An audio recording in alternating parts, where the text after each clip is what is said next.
You ask Tiger to solve. This deals with linear equations with one unknown. The final result is m equals 11/4.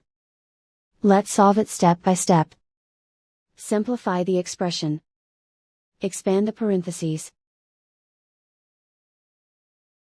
Multiply the coefficients.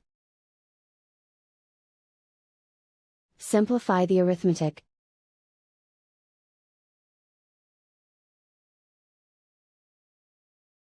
Group all constants on the right side of the equation. Add 2 to both sides. Simplify the arithmetic.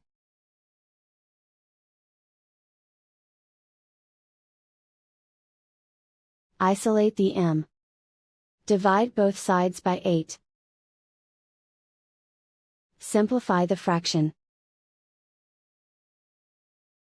Find the greatest common factor of the numerator and denominator.